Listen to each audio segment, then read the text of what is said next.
चलिए भाई, इसमें जो है लास्ट टर्म पर हम लोग पढ़ रहे थे प्रोपेगेशन ऑफ एरर्स। क्या पढ़ रहे हैं हम लोग? प्रोपेगेशन ऑफ एरर्स पढ़ रहे हैं। एरर एनालिसिस हो रहा है टॉपिक। क्या टॉपिक चल रहा है? Error analysis. बताना जरूरी है भाई ना। बहुत सारे लोग हैं पिछले टर्म पे गायब थे, है ना? ऐसा था क्या कोई लास्ट टर्म पे जो ना रहा हो? तुम नहीं थे यहाँ। एरर एनालिसिस चल रहा है और एरर एनालिसिस में हम लोगों ने एरर का पूरा थ्योरेटिकल बैकग्राउंड देख लिया। अब हम लोगों को एरर का कैलकुलेशन में कैसे उसमें क्या करना है बताओ, यूज करना है, कैसे आपको क्या करना है बोलो, उनको प्रोपेगेट कराना है। वो वाला पार्ट हम लोगों को इसमें पढ़ना है, प्रोपेगेशन ऑफ एरर्स। तो प्रोपेगेशन ऑफ एरर्स में एक बार जल्दी से रिकैप कर लें।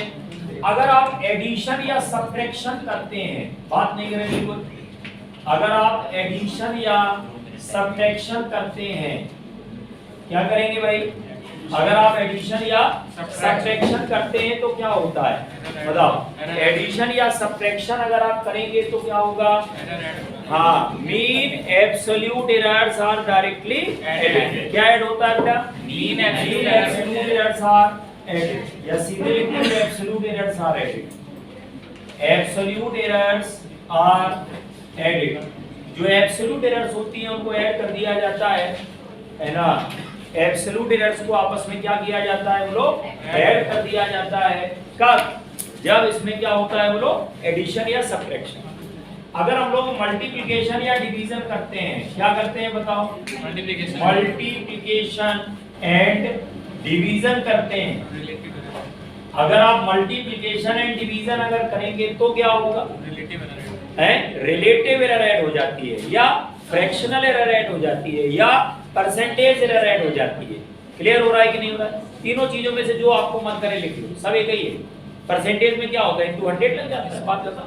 तो मेरा कहने का मतलब है कि अगर मान लीजिए आपने क्या किया बताओ, मल्टीप्लिकेशन डिवीजन किया, तो कौन ऐड हो जाता है बताइए? रिलेटिव एरर आपस में क्या हो जाती है? ऐड हो जाती है। Relative errors are added. Okay, clear हो रहा है कि नहीं हो रहा है? कौन ऐड हो जाता है? वो रिलेटिव एरर्स आर ऐडेड। ठीक, जरा एक एग्जांपल इसमें देखिए, आपको दिया हुआ है शीट में। आइए जरा दो एग्जांपल देखते हैं। पहला एग्जांपल इसमें क्या दिया हुआ है देखिए, है ना? Q दिया हुआ है, C दिया हुआ है, Q निकालना है। C गिवन है 2 माइक्रोफैराड प्लस माइनस 0.1 माइक्रोफैराड, और B दिया हुआ है कितना है? B दिया हुआ है 20 और प्लस माइनस 0.2 और वोल्ट ये दिया हुआ है। B दिया है प्लस माइनस 20 प्लस माइनस क्या है? 0.2 वोल्ट। ठीक है, ये दिया हुआ है। क्या पूछ रहा है वो? चार्ज बताइए। क्या पूछ रहा है वो? चार्ज बताइए कितना होगा? What is the value of charge? Charge की वैल्यू बताइए कितना होगा? What is the value of charge? ठीक है, चार्ज की जो वैल्यू है वो पूछ रहा है कितनी होगी। तो कैसे निकालेंगे बच्चा लोगों? Q इक्वल टू क्या होता है? CV। Q का फॉर्मूला CV। ठीक है, अब यहाँ से देखो, Q की जो मीन वैल्यू होगी वो C की मीन वैल्यू होगी इनटू क्या होगा? B की मीन वैल्यू। मल्टीप्लाई कर दो दोनों को, कितना आएगा यहाँ से? 40 माइक्रोकूलम। कितना आ जाएगा? 40 माइक्रोकूलम आएगा। अब यहाँ से देखिए, अगर आप डेल्टा Q बार करें अपॉन Q बार करें, delta C bar upon C बार, डेल्टा V बार अपॉन क्या हो गया? V बार हो गया। आया समझ में? अब यहाँ से देखिए, डेल्टा Q बार हमें कैलकुलेट करना है, अपॉन Q बार 40 है, माइक्रो में रहने दो। डेल्टा C बार, ठीक है ना? डेल्टा C बार की वैल्यू है 0.1 अपॉन कितना लिखा है? 2 प्लस यहाँ पर क्या आ रहा है बताओ? 0.2 अपॉन 20 आ रहा है कि नहीं आ रहा? यहां से सॉल्व कर लीजिए इसको, करिए।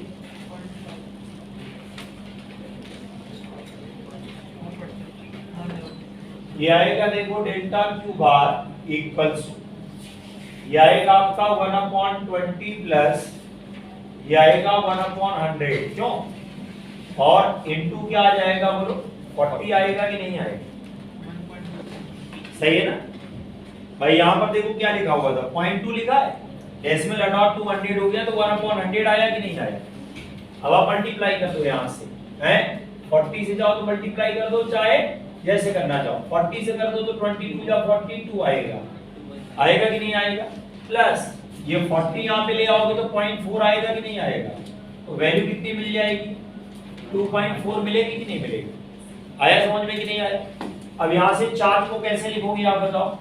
चार्ज को लिखोगे तो ये आ रहा था 40 माइक्रोकूलम प्लस माइनस 2.4 माइक्रोकूलम, ये value 40 microcoulomb plus minus 2.4 microcoulomb. Note it down,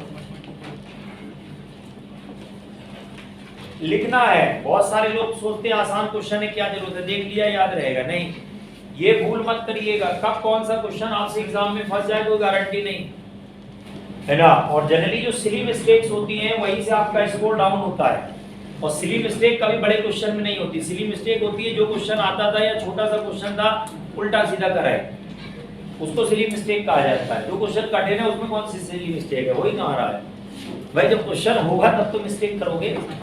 तो इसलिए आसान और टफ की परिभाषा में उतरने मत बैठ जाना कि नहीं सर ये बहुत आसान है, ये क्यों करें चूरन चाप क्वेश्चन। हाँ, कई लोग बोला सर ये सब बच्चों वाले क्वेश्चन हम लोग क्यों करा रहे हैं, बूढ़े हो गए। नोट कर लिया बच्चा। अब आइए नेक्स्ट,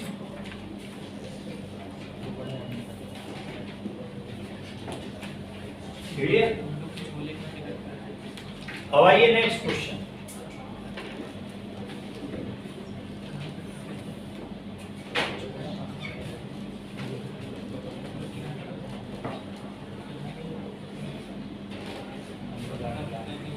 हाँ, नेक्स्ट क्वेश्चन देखिए। V given है, V is given as 100 plus minus 5, ठीक, और I given है 10 plus minus 0.2 ampere. Find the percentage error in R। Percentage error पूछ रहा है आर में कितनी होगी। आर मतलब रेजिस्टेंस। आर का फॉर्मूला होता है V अपॉन आई। क्यों, आर का फॉर्मूला क्या होता है, V अपॉन आई। ये तो बड़ा कॉमन फॉर्मूला है। आर का फॉर्मूला क्या होता है बच्चा, V अपॉन आई होता है। तो यहाँ पर percentage error in R equal to किसके आएगा, percentage error in V plus percentage error in I. क्यों, परसेंटेज एरर इन क्या है, V plus percentage error in I हो जाएगा कि नहीं हो जाएगा। क्यों, सही है। तो परसेंटेज एरर इन आर है, ये है परसेंटेज एरर इन V और ये है परसेंटेज एरर इन आई। क्यों, करते जाइए, ये हमको कैलकुलेट करना है। V की परसेंटेज एरर निकालेंगे, मीन एरर ऊपर, मीन वैल्यू नीचे इनटू 100। क्यों, प्लस यहाँ पर क्या आएगा, 0.2 ऊपर होगा, 10 नीचे होगा, इनटू 100। आ रहा समझ में कि नहीं आ रहा। यहाँ से कितने परसेंट मिलेगा भाई, 100 कैंसिल हो गया, कितने परसेंट हो गया, 5। यहाँ पर क्या होगा बताइए, 2%। टोटल कितने परसेंट, 7%। 2 लाइन का क्वेश्चन होता है, धैर्य के साथ करना होता है। ऐसे क्वेश्चंस को करते समय बच्चे जल्दबाजी में धैर्य खो देते हैं, है ना। अब पता चला 5 into 2 कर बैठे, 10 लिख दिया 7 की जगह, गए काम से, है ना। यही तो होता है जल्दी जल्दी में, 5 + 2 लिखना था, लिख दिया 5 into 2। तो ऐसे इमोशनल माहौल को क्रिएट नहीं करना है कि पता चला 5 into 2 कर गए। क्यों,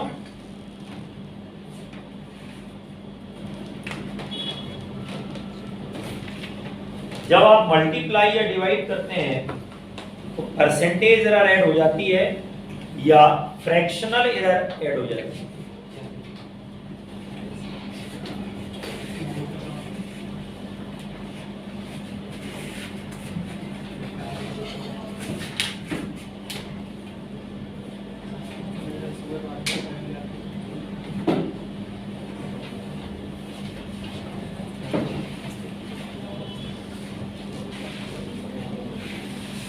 क्लियर, यस। अब आइए, बात हो रही थी तीसरा case. In case of power function, किसकी बात हो रही थी? हाँ, in case of power function की बात हो रही थी। In case of power function, in case of power function, in case of power function, power function की अगर बात करें, थर्ड केस है ना, तो जैसे मान लीजिए कहीं पर लिखा है a स्क्वायर, समझिए है ना, ज्यादा मैथमेटिक्स लगा के नहीं समझाएंगे, बिना मैथमेटिक्स के करके, कभी कभी मूड होता है बिना मैथमेटिक्स समझ में आ रहा है कि नहीं आ रहा? ये तो मतलब फिजिक्स के टीचर तो हर जगह लॉग और इंटीग्रेशन डिफरेंशिएशन लगाए, है ना, कोई माथे पे लिखा हुआ है क्या है कि ये टीचर इंटीग्रेशन लगाएगा, है ना, बहुत बार होता है टीचर को देख के लगता है ये पक्का डिफरेंशिएशन लगाएगा, अच्छा नहीं लगाया, लगता मूड नहीं था, है ना। खैर, तो यहाँ पर a स्क्वायर लिखा है, a स्क्वायर का मतलब होता है a इंटू a, क्यों? अब आपने दो बार a को मल्टीप्लाई किया, तो अगर आप परसेंटेज एरर a की है पता है, तो दो बार ऐड करोगे कि नहीं करोगे? करोगे कि नहीं करोगे? जितनी पावर लगी होगी उतनी बार मल्टीप्लाई करोगे, तो उतनी बार परसेंटेज एरर ऐड होगी कि नहीं होगी? उतनी बार फ्रैक्शनल एरर ऐड होगी कि नहीं होगी? ये मतलब होता है। तो पावर फंक्शन है, जैसे मान लो a equal to b to the power n लिखा है, और आपको मान लीजिए delta a bar upon a bar लिखना है, तो ये आएगा n times of delta b bar upon b bar, हो जाएगा कि नहीं हो जाएगा? आ रहा समझ में कि नहीं आ रहा? पहली बात। दूसरी बात, अगर आप परसेंटेज निकालना चाहते हैं तो percentage error of a equals to n times of percentage error of b आएगा। Any problem?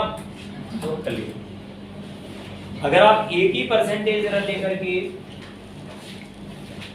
निकालना चाह रहे हैं तो b की परसेंटेज एरर को n से मल्टीप्लाई कर देंगे। अगर वो फ्रैक्शनल एरर पूछ रहा है तो आप फ्रैक्शनल एरर भी ऐड कर सकते हैं उतनी टाइम्स जितनी टाइम आपने पावर लगा रखी है। पावर का सिंपल मतलब होता है मल्टीप्लिकेशन, उतनी बार आपने मल्टीप्लाई कर रखा, बात खत्म हो। बाकी कई लोग इसको लॉग लेकर के भी समझाते हैं, है ना, लॉग लेंगे तो लॉग की आवश्यकता है नहीं, कोई इतना कॉम्प्लिकेटेड कॉन्सेप्ट नहीं है कि जिसको आपको सिंपलीफाई करके समझाना पड़े, क्यों?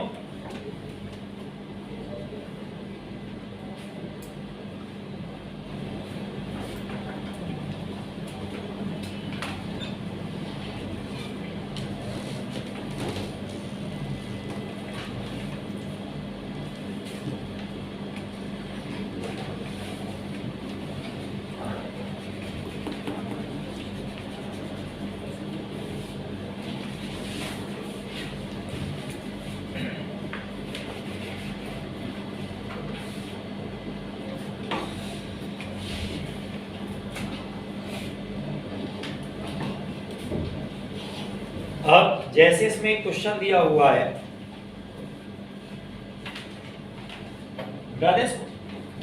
एक क्वेश्चन इसमें गिवन है,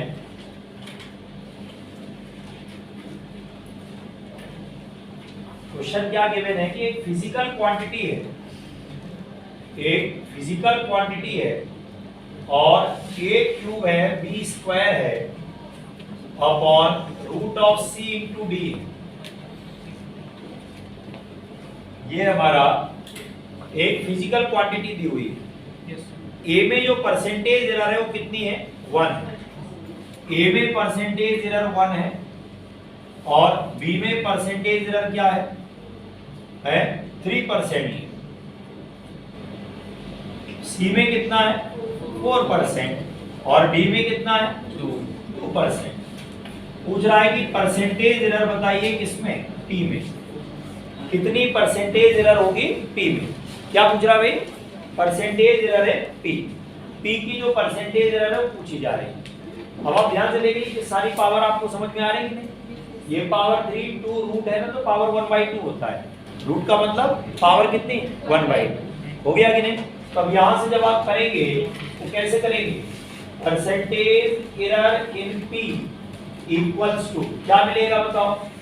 3 times of percentage error of A plus 2 times of percentage error of B plus क्या होगा? 1/2 times of percentage error of C. Clear है? Plus percentage error of D, note कर लें।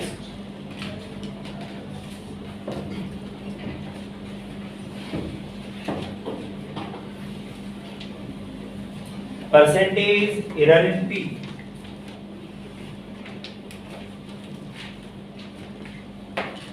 अगर आपको पी में परसेंटेज एरर निकालना है तो आप ऐसे निकाल सकते हैं।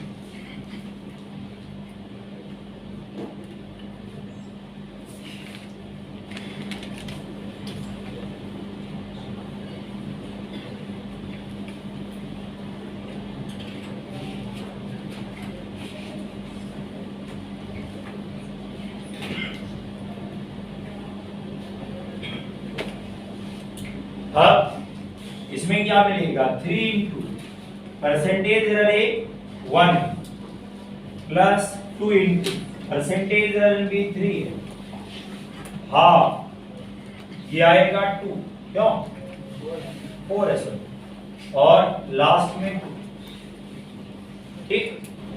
कितना मिलेगा भाई लोगों, 3 प्लस 6 प्लस 2 प्लस 2, ये आएगा टोटल 13% आंसर, ठीक।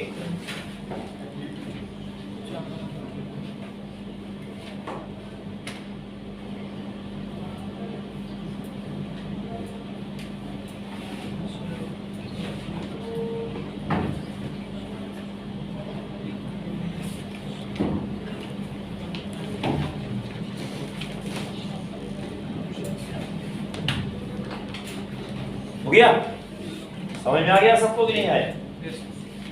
बहुत बढ़िया। अब आइए आपको एक नई चीज बताते हैं, पहले इसको नोट कर लीजिए सब लोग, कोई जल्दबाजी नहीं, लिखने में जल्दबाजी ना किया करो, ठीक है, आराम से लिखा करो, रिवीजन करना है, नोट्स ठीक रहेंगे, रिवीजन में आसानी होगी, है ना। कई लोग पटांग लिख लेते, बाद में खुद ही नहीं समझ में आता, लिखा जाता, ठीक है। पड़ोसी से पूछते हैं, बताओ ये आपने क्या लिखा, और पड़ोसी मजेदार बताने लगता है तुमने ये लिखा होगा, कॉपी उसकी उसको सोच लेते तो भली दिमाग लगा, है ना, मतलब इतना भी ठीक नहीं है।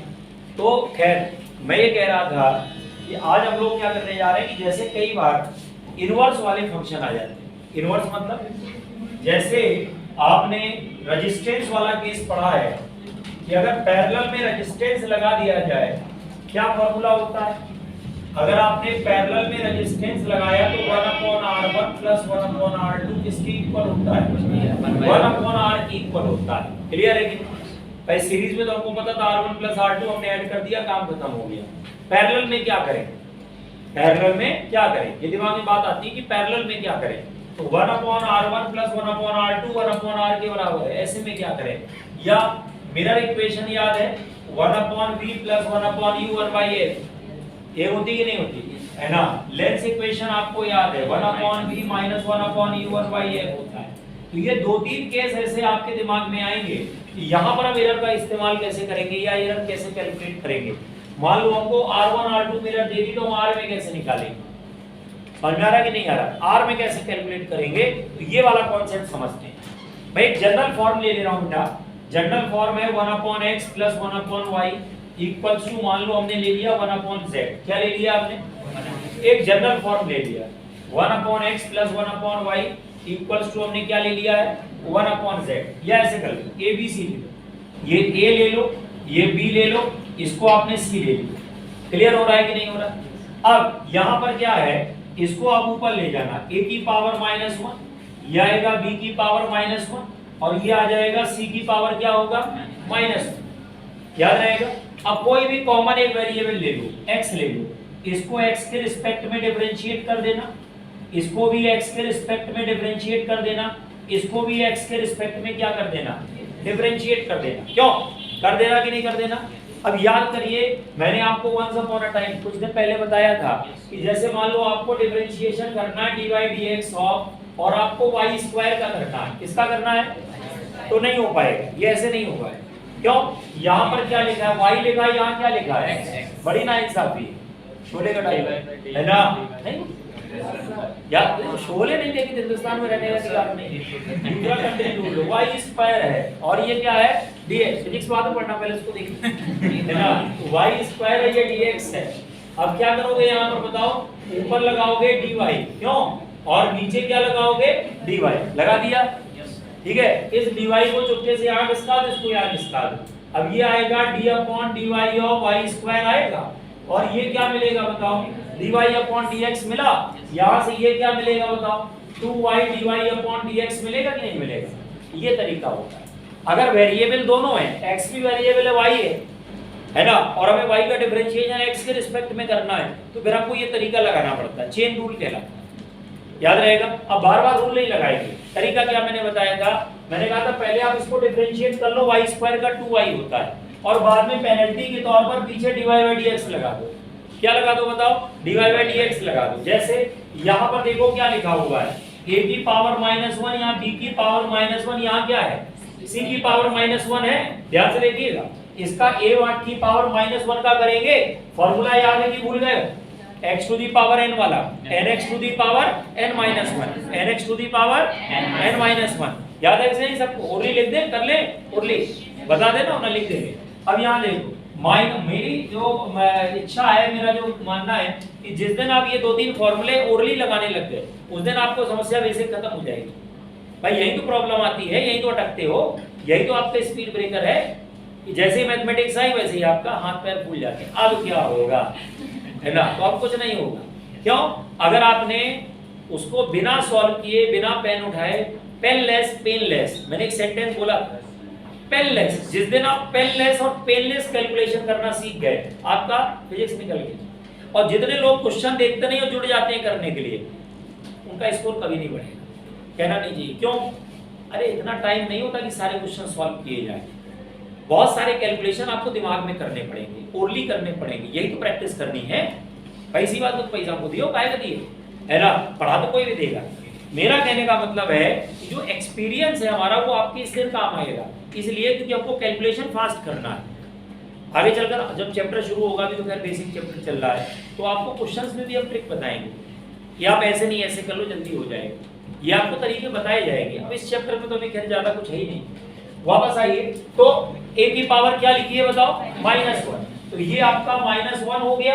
a की पावर क्या लगा दिया, -2 लगा दिया कि नहीं लगा दिया, a की पावर क्या लगा दिया बोलो, -2 लगा दिया, और साथ में dA अपॉन dx लगाना पड़ेगा कि नहीं लगाना पड़ेगा। फिर अगला वाला आ जाओ, यहाँ पर आ जाएगा -b, और b की पावर क्या होगी, -2 आ जाएगा, और dB अपॉन क्या होगा, dx, ये आएगा माइनस कितना, c की पावर -2, और dc अपॉन क्या होगा, dx, आएगा कि नहीं आएगा। अब आप ध्यान से देखिए, सारे माइनस तो पहले हटा दो भाई लोगों, dx भी आप सबका हटा सकते हो, है ना। अब ये क्या मिला बता ना, dA अपॉन a स्क्वायर, ये क्या मिला, dB अपॉन d स्क्वायर, ये मिला dc अपॉन, और थोड़ा सुंदर बनाते हैं, delta a upon a square, delta b upon b square बराबर किसके, delta c upon c square. पसंद आया कि नहीं आया, लिख लो, ये तरीका होता है। अब मैं चाहता तो रटा देता इस फॉर्मूले को, लेकिन नहीं, जीवन मरा ज्ञानी बने रहे। लिख, ये कैसे आया है, थोड़ा प्रैक्टिस भी हो गई, डिफरेंशिएशन का कॉन्सेप्ट जो है भूल रहे होंगे हम लोग।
लिख लिया भाई,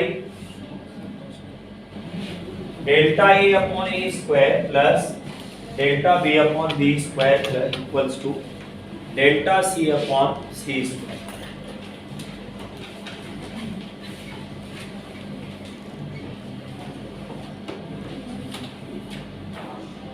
अब आप देखिए, रेजिस्टेंस अगर पैरेलल में है तो क्या करेंगे।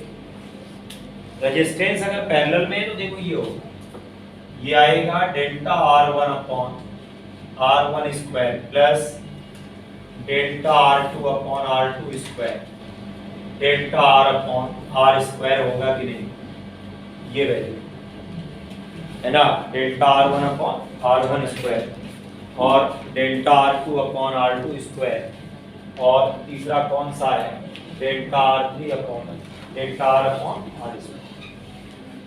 रेजिस्टेंस से पैरेलल, अगर पैरेलल में है तो ये वाला फॉर्मूला होता है, ठीक है, और ये आपको यहाँ पर लगाना।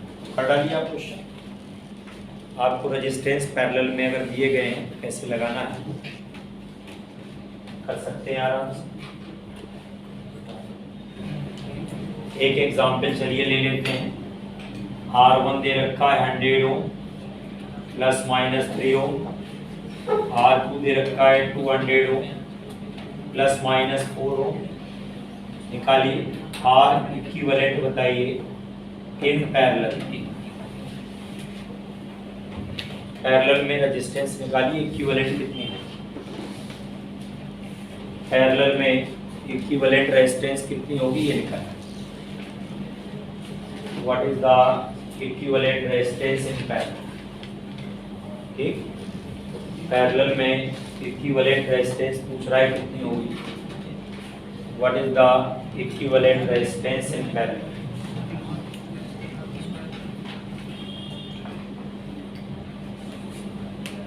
Hundred ohm plus minus 3 ohm, 200 ohm plus minus क्या है 4 ओम है, और R इक्विवेलेंट पूछ रहा है कितना होगा पैरेलल में, what is the value of R equivalent in parallel.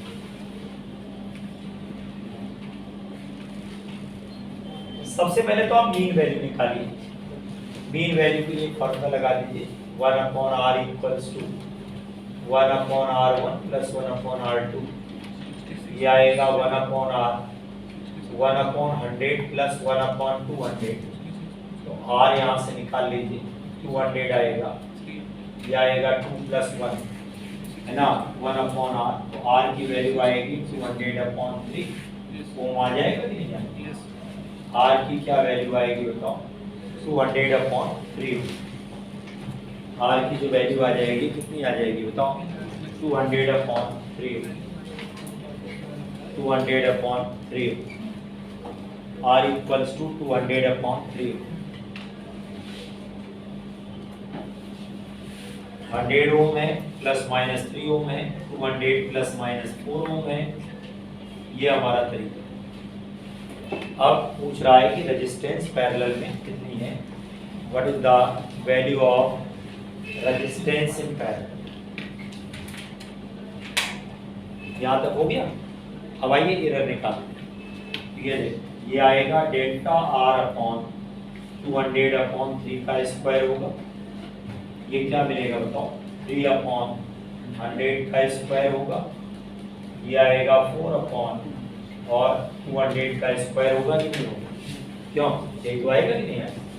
देखिए क्या मिला यहाँ से, है ना, डेल्टा R अपॉन कितना होगा 200 अपॉन 3 का स्क्वायर होगा, 3 अपॉन कितना होगा 100 का स्क्वायर होगा, 4 अपॉन किसका है बताओ 200 अपॉन 3 का स्क्वायर है, हो गया कि नहीं होगा। अब आप यहाँ से आइए इसको सॉल्व करिए, तो डेल्टा R बराबर कितना है, ये आएगा 3 अपॉन, है ना, ये 4 जीरो आ जाएंगे प्लस 4 अपॉन, ये आएगा 4 इंटू, साथ में 4 जीरो होंगे कि नहीं होंगे, अलग अलग लिख रहा हूँ, यहाँ पर आएगा 4 के आगे 4 जीरो अपॉन 9 आएगा कि नहीं आएगा, ये उठ करके वहाँ चला गया, इस साइन आ गया, और देखो सबके 4 जीरो तो कैंसिल कर दो, इधर भी इधर भी इधर भी हो गया कि नहीं हो गया। अब यहाँ से क्या मिलेगा बताओ, अब यहाँ से हमको ये मिलेगा कि डेल्टा आर इक्वल्स ये आएगा आपका 4 और 4 कैंसिल हो जाएगा, 1 आएगा, तो 3 + 1 4 हुआ कि नहीं हुआ? yes और बाहर क्या लिखा है 4/9 लिखा है कि नहीं लिखा है? तो क्या मिल गया बताओ 16/9 ओम आ गया कि नहीं आ गया? ये वैल्यू कितनी आ गई बताओ 16/9 ओम है कि नहीं? अब यहाँ से क्या करेंगे बताओ R को कैसे लिखेंगे? R को हम लिखेंगे 200/3 ओम प्लस माइनस 16/9 ओम आएगा कि नहीं आएगा? 200/3 ओम और 16/9 ओम आ जाएगा कि नहीं आ जाएगा? ये वैल्यू है।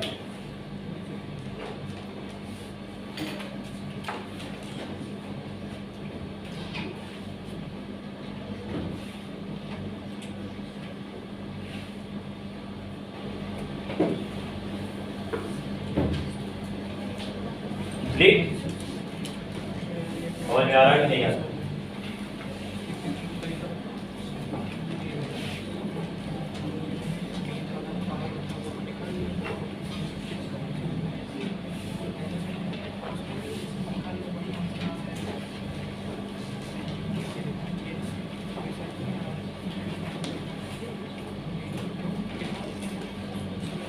(100/3 ओम प्लस माइनस 16 कर ले जाओगे इस टाइप के क्वेश्चन के लिए।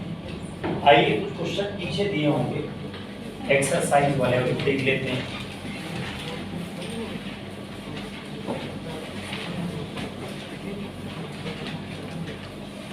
कुछ क्वेश्चन आखिरी में है, उनको देखा जाए।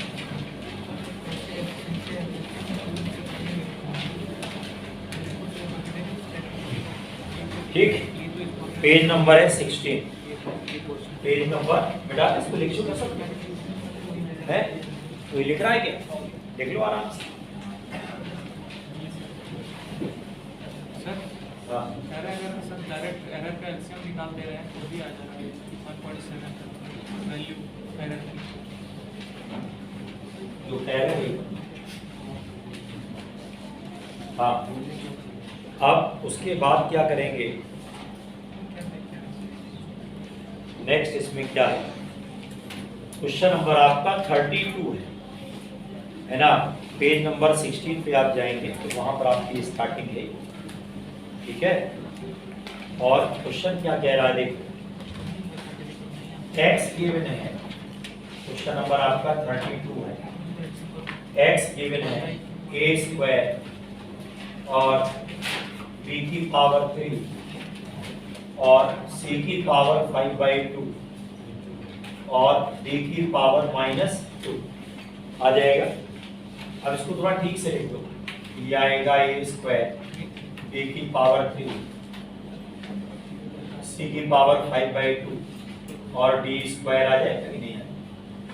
d की पावर -2 था तो क्या हुआ, नीचे ले आए तो किस में आ गया बताओ? प्लस में आ गया कि नहीं आ गया? यही तो होगा कि नहीं होगा? नीचे आकर के किस में आ जाएगा बताओ? प्लस में आ जाएगा कि नहीं आ जाएगा? अब यहाँ पर परसेंटेज दे रखी है, ए वाले में जो परसेंटेज है वो 1% है, बी वाले में जो परसेंटेज एरर है वो 2 है, और सी वाले में जो परसेंटेज एरर है वो 2 है, और डी वाले में जो परसेंटेज एरर है वो 4 है। क्लियर है ना? डी वाले में जो परसेंटेज एरर है वो कौन सी है? 4% है। What is the percentage error in quantity of x? क्या पूछ रहा है बोलो? x में क्या परसेंटेज एरर होगी वो पूछा जा रहा है। What is the percentage error in x? x में कितनी परसेंटेज एरर होगी? क्यों? x में जो है कितनी परसेंटेज एरर होगी ये पूछा जा रहा है। What is the percentage error in x? कैसे किया जाएगा भाई इसमें? क्या तरीका होगा? पावर से मल्टीप्लाई करते चले जाइए।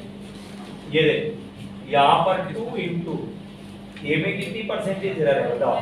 1 plus 3 into percentage error 2 plus यहाँ पर आएगा 5/2 और परसेंटेज एरर कितनी है? 2 प्लस यहाँ पर आएगा 2 इंटू 4। आया समझ में कि नहीं आया? पावर से मल्टीप्लाई करते चले जाइए, जो भी पावर लिखी। हाँ तो बेटा नीचे ले आए तो प्लस में नहीं आ जाएगा, नीचे ले आएंगे तो प्लस में नहीं आ जाएगी, और माइनस तो कल्पना की परे। हाँ वही तो सर। एरर में माइनस तो होना ही नहीं, अगर कहीं माइनस दिख भी रहा तो समझ जाना गलत है ना। एरर हमेशा क्या होती है, प्लस होती है, कभी माइनस नहीं होती। अब आप यहाँ देखते, ये आपका क्या मिला 2, ये मिला 6, कैंसिल करिए, ये आएगा 5 प्लस 8, कितना मिलेगा 6 to 8 है, 8 8 16 प्लस 5, टोटल कितने परसेंट हो गया 21%। आगे टोटल कितने परसेंट हो गया 21%। मेरा समझ में आ रहा है कि नहीं आ रहा?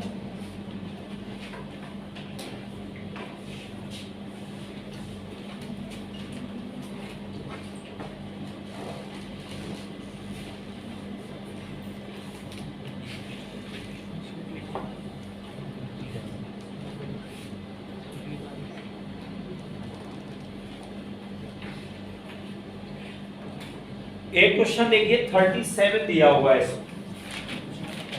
हाँ, क्वेश्चन नंबर है 37। इसको लिखने के बाद 37 पर आ जाएं, पढ़िए उसको।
पढ़ लिया। अब देखिए क्वेश्चन क्या है, बहुत बढ़िया क्वेश्चन है। क्वेश्चन नंबर है आपका 37, जेईई मेंस में आया हुआ है। और यहां पर क्वेश्चन में देखिए क्या क्या गिवन है। इन्होंने कहा है कि the period of oscillation of simple pendulum is, simple pendulum का जो टाइम पीरियड दिया है 2 पाई अंडर रूट ऑफ कितना है L बाई जी दिया है। टाइम पीरियड कितना दिया है 2 pi under root of L by g दिया हुआ है। लेंथ कितनी दे रखी है बताओ 10 सेंटीमीटर, लेंथ दे रखी है 10 सेंटीमीटर। अब देखिएगा यहाँ थोड़ा लैंग्वेज ही समझने वाली है। इन्होंने लिखा है कि लेंथ जो दे रखी है वो 10 सेंटीमीटर है, known to 1 millimetre accuracy. Error word use नहीं किया गया, एक्यूरेसी वर्ड यूज किया गया है।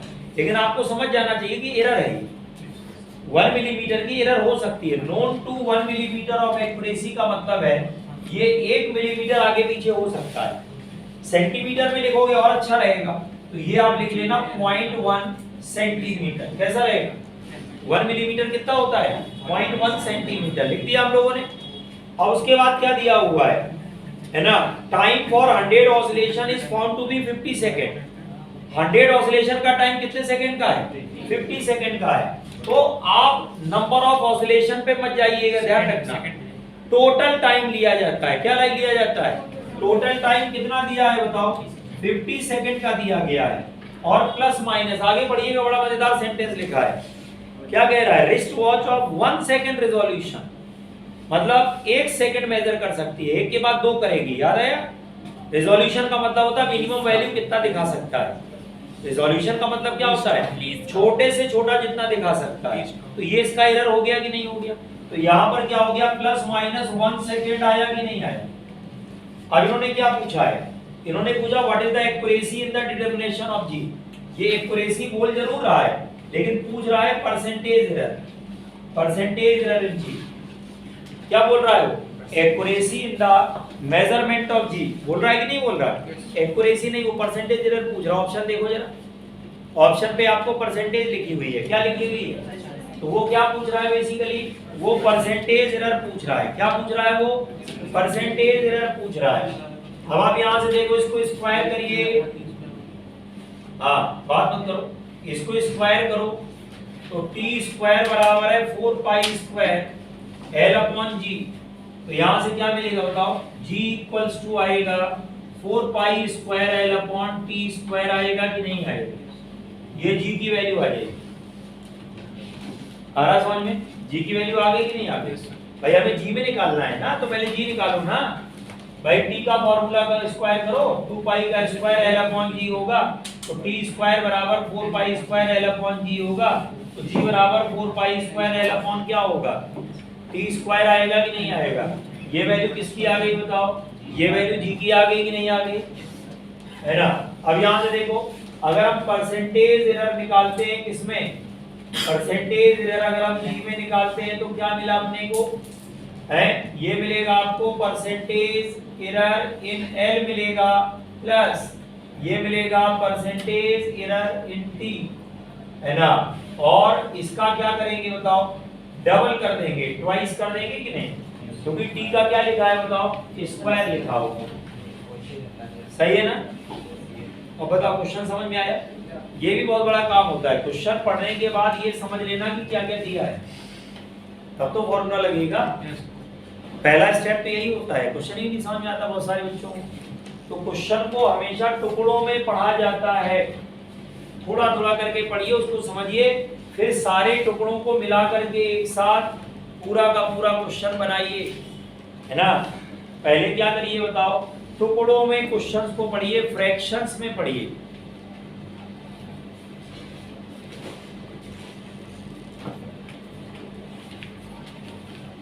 है ना। क्वेश्चंस को टुकड़ों में पढ़िए, फ्रैक्शंस में पढ़िए।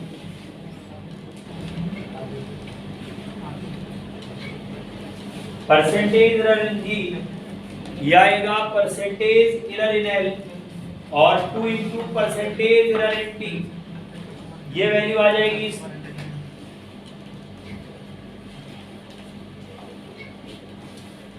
अब यहां पर क्या करेंगे भाई, बात नहीं करो, यहां पर क्या करेंगे, परसेंटेज एरर इन एल, अगर हम एल की परसेंटेज एरर लें तो पहले परसेंटेज एरर एल की निकाल ली जाए, परसेंटेज एरर इन एल निकाल लिया जाए।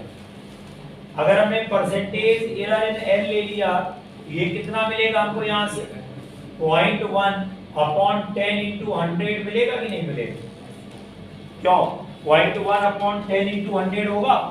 अब आप इसको सॉल्व कर लीजिए, कितना मिलेगा भैया, 10 से 1% मिला कि नहीं मिला, तो भाई कितने परसेंट मिल रहा है, 1%, ठीक है। 0.1 अपॉन 10 इंटू 100 कितने परसेंट मिल रहा है, 1%। अब दूसरा वाला देखिए, परसेंटेज एरर इन टी, टाइम में कितनी परसेंटेज एरर आएगी, 1 सेकेंड अपॉन 50 इंटू 100, ये आएगा 2%। कितने का आएगा बताओ, 2% का आएगा। कितने परसेंट की एरर आ गई बताओ, 2% की। पहले कितनी की आ गई, 1% की आ गई, फिर आ गई 2%। अब आप इसमें रख दीजिए, आंसर आ जाएगा।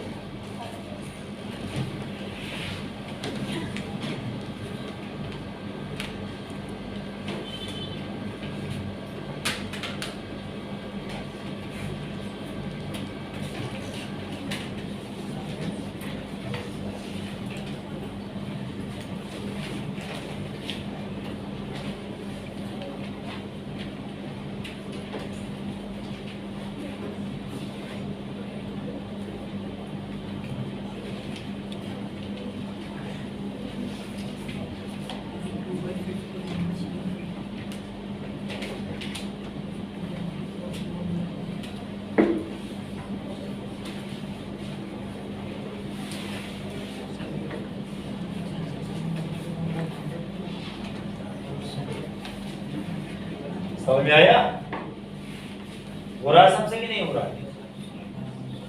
परसेंटेज एरर इन टी, अगर हम टी में परसेंटेज एरर निकालते हैं तो कितना मिलेगा, 1/50 इंटू 100 बराबर ये आ गया देखो 2%। तो कितने परसेंट की एरर आ गई बताओ, 2% की आ गई कि नहीं आ गई, द परसेंटेज एरर जो आएगी वो 2% की आएगी, है ना। परसेंटेज एरर कितनी की है? 2%। तो टोटल मिला देंगे तो कितने परसेंट आएगी? 5। अगर हम लोग जी में निकालते हैं तो जी में कितना आ गया? ये आ गया 1 2 into 2, टोटल कितने परसेंट हो गया? बोलो 5% आ गया कि नहीं आ गया? टोटल कितने परसेंट की एरर आ गई बताओ? 5%। ओके, समझ में आया कि नहीं आया? बहुत बढ़िया। अब आइए एक आध क्वेश्चन और देखते हैं।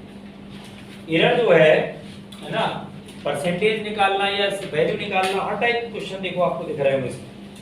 जैसे एक क्वेश्चन आप ये देखिए, क्वेश्चन नंबर है 39। क्वेश्चन नंबर आपका है 39।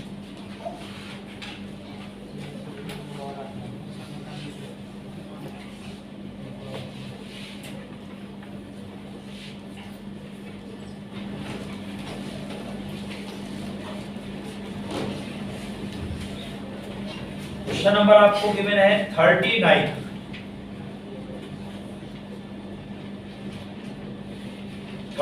क्या कह रहा है कि measure of two quantities along with the precision of respective measuring instrument is.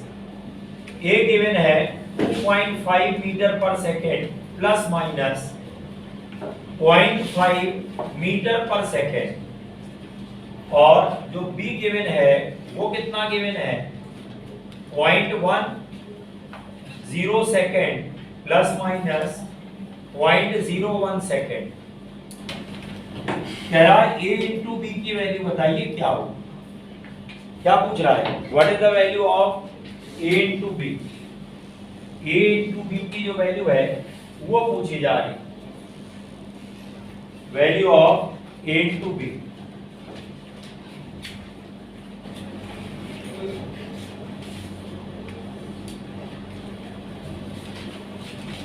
What is the value of A into B?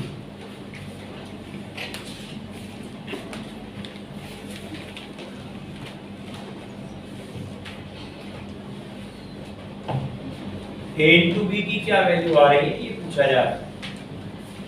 तो ऐसा करना, A into B को C ले, मान लो ये C, तो C के अंदर दो चीजें आएंगी। एक तो इसकी मीन वैल्यू आएगी C बार, ये कितनी आएगी बताओ? A बार इंटू B बार।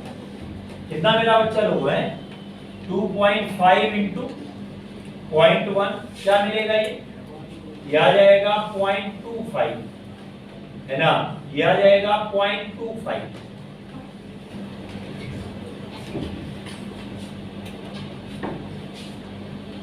फिर इसके बाद delta C bar upon C bar equals to delta A bar upon A bar plus delta B bar upon B bar. ये वैल्यू है यहां से। अब ये क्या होगा? Delta C bar upon C bar 0.25, delta A bar कितना आएगा? 0.5 अपॉन 2.5 प्लस ये कितना मिलेगा बताओ? 0.01 इंटू, हाँ ठीक, और ये कितना आ जाएगा? अपॉन 0.1 आ जाएगा। आए सबका लिखते चले जाओ। क्या मिला यहां से? Delta C bar upon C bar, delta A bar upon A bar, delta B bar upon B बार। अब आप इसको यहां से सॉल्व कर लो तो डेल्टा C बार आ जाएगा, इसका तो डेसिमल हट गया 1/5 आएगा, इसका मिलेगा तो 1/10 आएगा, और ये वैल्यू कितनी आ जाएगी बोलो? 0.25 आएगा कि नहीं आएगा? सॉल्व कर लो इसको।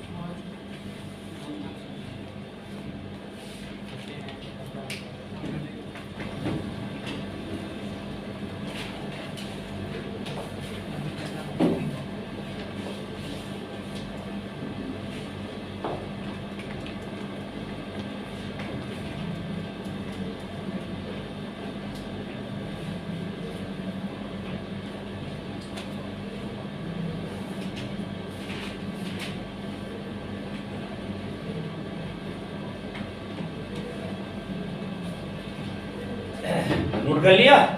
आंसर आ गया? कर लीजिए आराम से। और जो लोग कर चुके हैं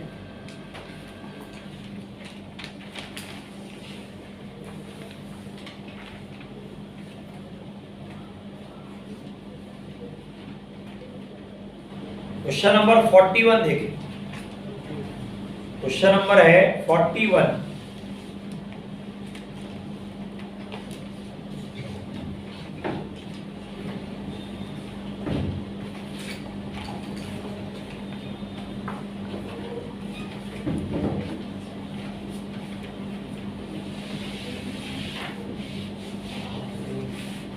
Radhe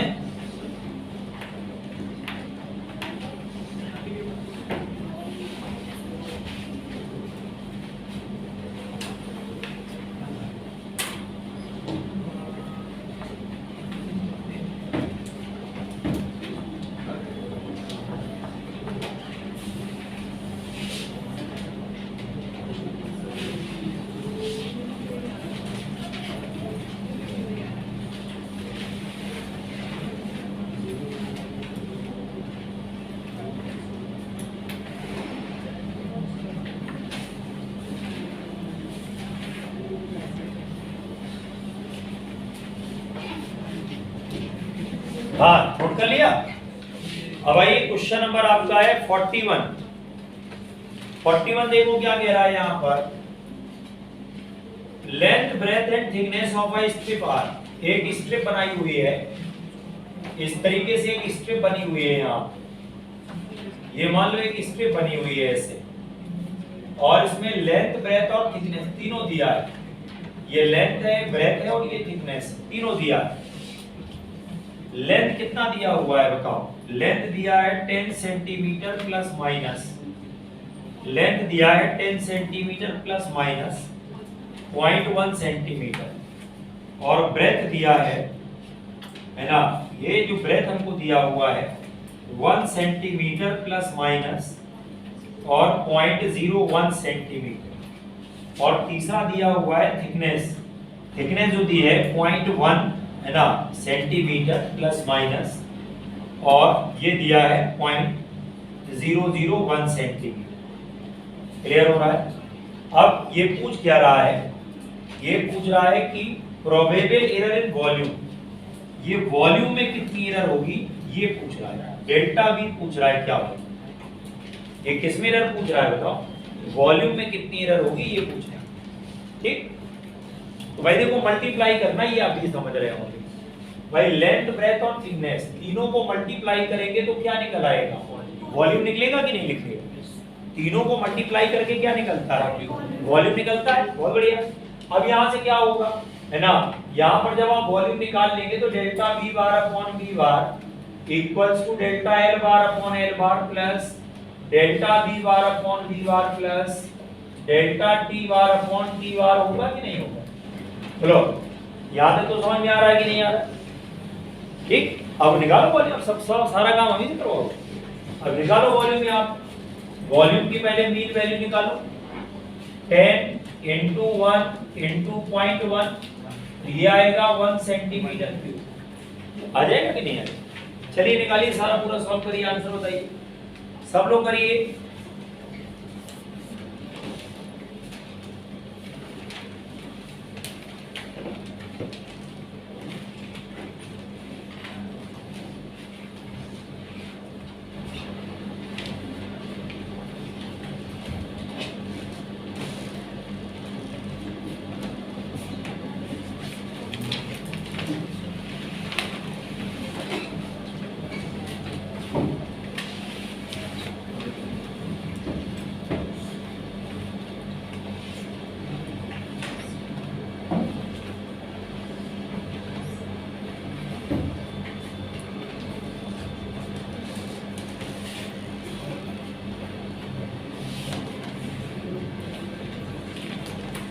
delta V bar upon V bar delta L bar upon L bar delta V bar upon V bar, सीधा सीधा है, रखते चले जाइए वैल्यू सारी। यहाँ पर आएगा delta V bar upon V बार हो गया 1, या delta L bar upon L बार कर दो, क्यों? डेल्टा L बार करेंगे तो ये आएगा 0.1 अपॉन कितना 10 आएगा, प्लस ये कितना आ जाएगा 0.01 अपॉन कितना 1 आएगा, प्लस है 0.001 अपॉन कितना आएगा 0.1 आएगा कि नहीं आएगा? अब आप यहाँ से सॉल्व कर लो तो delta v bar equals to 0.3 ये आएगा 0.01 प्लस ये आएगा 0.01 और प्लस ये भी 0.01 आएगा, तो तीनों को मिला दो तो 0.03 आया कि नहीं आया आंसर।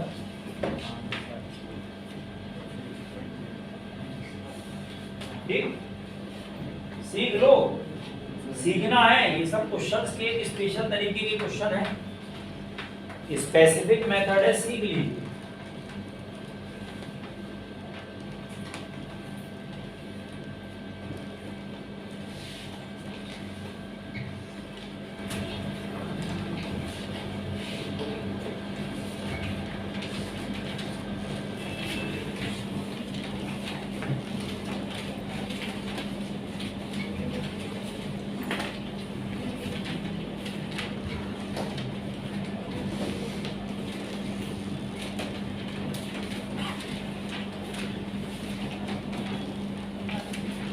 ठीक, अब आइए नेक्स्ट क्वेश्चन नंबर 45 देखिए। क्वेश्चन नंबर देखिए 45।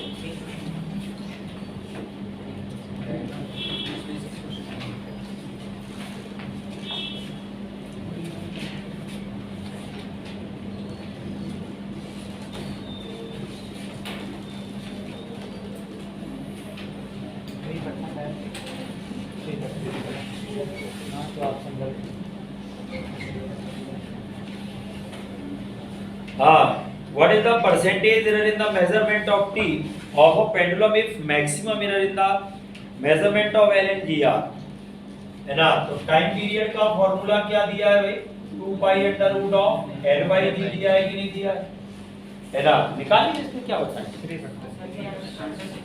चेंज कर देना उसको। ठीक,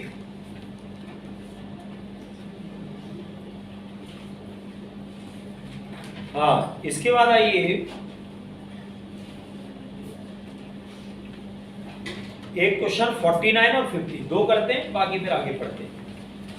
दो क्वेश्चन कर लिए जाए, एक 49 वाला और एक 50 वाला, ये दो क्वेश्चंस हो जाए है ना। एक आपका 49 और एक 50।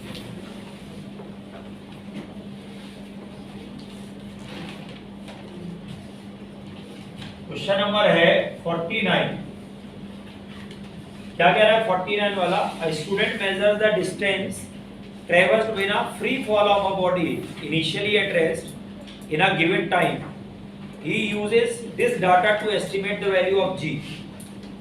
The acceleration due to gravity, the maximum percentage error in the measurement of the distance and the time are e1 and e2 respectively. पढ़ के इसलिए सुना रहे हैं, बहुत सारे लोगों को इंग्लिश पढ़ने में दिक्कत होती है, तो हमने कहा पढ़ के सुना, ठीक है। हालांकि आप लोग पढ़ सकते हैं, इसमें कोई परेशानी की बात नहीं। अब सुनिए, डिस्टेंस में जो एरर है वो E1 है। एक बॉडी है, उसको आपने फ्री फॉल कराया, क्यों, बॉडी को आपने फ्री फॉल कराया, ये हाइट हो गई। बोलो बच्चा फॉर्मूला क्या होता है, ut plus half gt square. u को क्या कर लोगे, 0, क्यों भाई, u को क्या कर लोगे बताओ, 0 कर लोगे कि नहीं कर लोगे, यही तो हो जाएगा कि नहीं हो जाएगा। अब यहाँ पर देखो फॉर्मूला हमको क्या मिल गया है बताओ, हाफ gt स्क्वायर मिला कि नहीं मिला, यही तो मिला है फॉर्मूला, हाफ gt स्क्वायर। अब अगर मान लो परसेंटेज एरर किसमें लेते हैं बताओ, इन h बराबर हाफ हटा दो, ये आएगा percentage error in g plus 2 times of percentage error in t, percentage error in t बना लीजिए। परसेंटेज एरर इन h बराबर है percentage error in g, percentage error in g plus 2 times of percentage error in t।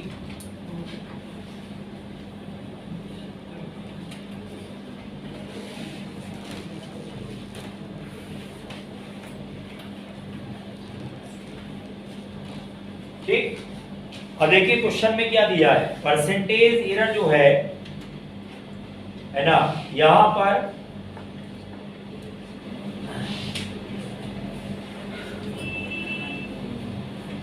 पूछ किस कर रहा था, maximum percentage error in the measurement of है ना, मेजरमेंट ऑफ द डिस्टेंस इतना इतना इतना जी में पूछ रहा है। तो देखो जी का फॉर्मूला होगा कितना है 2h अपॉन टी। तो h का ले लेना 2 टाइम्स ऑफ किसका ले लेना t का ले लेना। तो यहाँ पर क्या मिल जाएगा तो h का e1 है तो e1 प्लस क्या होगा 2e, ये लिखो e1 प्लस 2e।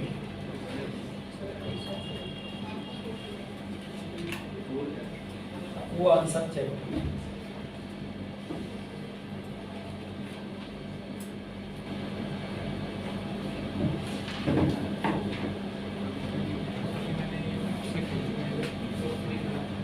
हो गया? नहीं समझ में आया? ना तो बता दीजिए। बहुत सिंपल तरीका क्या, इसमें परसेंटेज निकालना जी ना। h की कितनी दी है e1 और t की कितनी दी है e2, पावर कितनी लगी है 2, तो 2e2 आ गया कि नहीं आ गया, यही तो हुआ। और बीच में प्लस लगता है हमेशा, चाहे आप मल्टीप्लाई करें डिवाइड करें कुछ भी करें, क्या होगा बताइए, प्लस लगता है। माइनस को तो सवाल ही नहीं उठता, माइनस वाले ऑप्शन तो पहले गलत कर दिए जाते हैं। क्यों कि भाई माइनस कर रहा है इसका मतलब बेईमानी हो रही है, क्यों।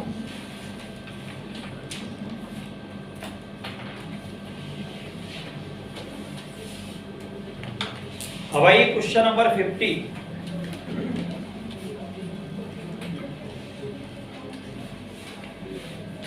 क्वेश्चन नंबर है 50। फिजिकल क्वांटिटी दी हुई है। हाँ ऑप्शन में 4 वाला है तो इधर चेंज कर दिया ना, बोला तो मैंने। हाँ P इक्वल्स टू आ गया a की power 3 v square upon c d. ठीक है, थोड़ा बहुत कंप्यूटर ऑपरेटर को कंप्यूटर की टाइप कर देता है, इतना तो माइन्यूट चलता है। अब इस बात को उसको डाटा नहीं जा सकता। हाँ भाई नोट कर लिया, a की पावर 3 v स्क्वायर अपॉन सी इंटू क्या हो गया बोलो d हो गया। अब ये पूछ रहा है कि a में दिया है b में दिया, करिए जल्दी से निकालिए। 14%, वेरी गुड। इसका तो सी के सब 14% आंसर आ रहा है, करके देख लीजिए सारे लोग। इसमें क्या परसेंटेज दे रखी है, सब में देखिए लिखा हुआ है। एक में 1 है, दूसरे में 2 है, तीसरे में 3 है, चौथे में 4 है। क्यों करते चले जाइए, आंसर आ जाएगा।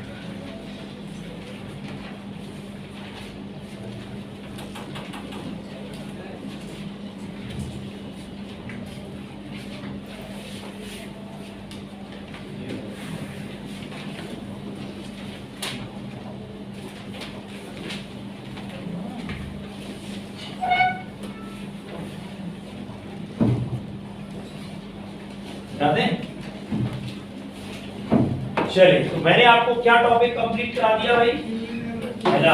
मैंने आपको एक टॉपिक कंप्लीट कराया एरर वाला, है ना, एरर एनालिसिस। कौन सा टॉपिक पूरा हुआ अपना, एरर एनालिसिस पूरा हुआ है।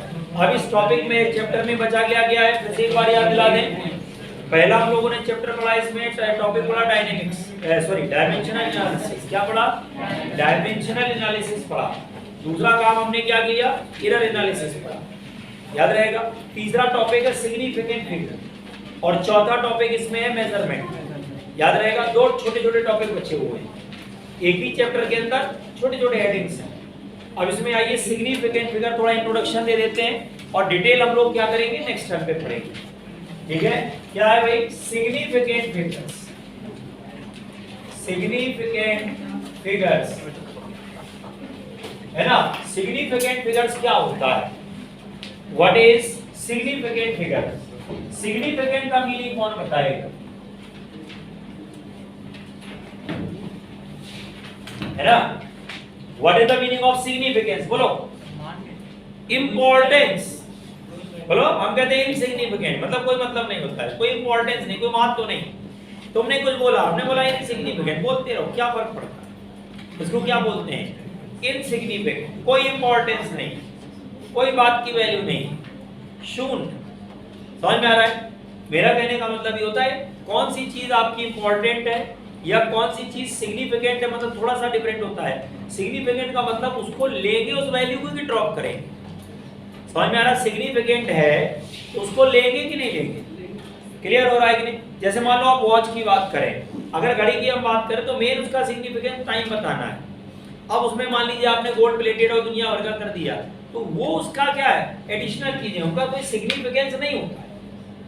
मेरा कहना था कौन सी चीज हमारी कैलकुलेशन करने के बाद सिग्निफिकेंट है, वैल्यू हमने लिखी, वहां पर वो सिग्निफिकेंट हो रही है कि नहीं हो रही है, ये हमको मेजरमेंट से पता चलेगा। अच्छा, सिग्निफिकेंट नंबर का इंपॉर्टेंस क्या है, क्यों पढ़ाया जाता है?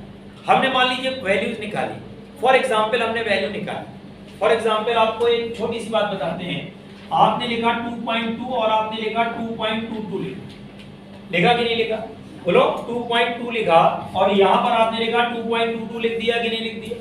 अब आप देखिए जब दोनों का आप एडिशन करेंगे तो क्या होगा, यहाँ पर 2 आएगा, यहाँ पर 4 आएगा, यहाँ पर 4 आएगा कि नहीं आएगा। अब मजेदार बात सुनिए, आपसे आंसर पूछा जाएगा, आप बोलोगे 4.42, बोलोगे कि नहीं बोलोगे।